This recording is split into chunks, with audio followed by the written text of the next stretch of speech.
شروع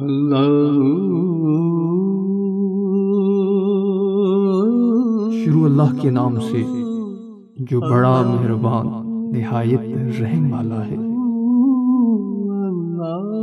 ہم انسان بہت جذباتی ہوتے ہیں، ہمیں ہر چیز جلدی چاہیے ہوتی ہے۔ ہم کن صرف پڑھتے ہیں، فیکون پر یقین نہیں رکھتے۔ اللہ اور انسان کے درمیان سب سے گہرا رشتہ یقین کا ہی تو ہے۔ یقین ایسا کہ ناممکن کو بھی ممکن بنانے کی طاقت رکھتا ہو۔ جب تمہارا اللہ دعا کرنے کی توفیق دے سکتا ہے تو اسے قبول کرنے کی طاقت بھی رکھتا ہے۔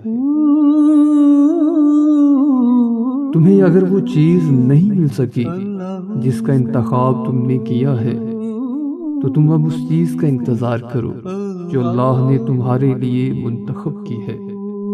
اور یاد رکھو، تمہارا رب کبھی بھی غلط فیصلے نہیں کرتا۔ تم اپنے رب سے مانگ کر کبھی محروم نہیں رہو گے۔ وہ تنہائی میں مانگی دعاؤں کو کبھی فراموش نہیں کرتا۔ وہ سجدوں میں بہائے آنسوؤں کو کبھی ضائع نہیں کرتا۔ وہ یقین رکھنے والوں کو کبھی خالی ہاتھ واپس نہیں موڑتا۔ وہ ناممکن کو ممکن بنانا جانتا ہے۔ جب تمہیں یوں لگے کہ تم اب تھک چکے ہو اور دعا بھی نہیں مانگ سکتے تو خالی ہاتھ پھیلا دیا کرو، اور تمہارے پھیلے ہوئے ہاتھ اس بات کی گواہی ہوں گے کہ تمہارا رب ہر چیز پہ قادر ہے، اور میرا رب تو خاموشیوں کو بھی جانتا ہے۔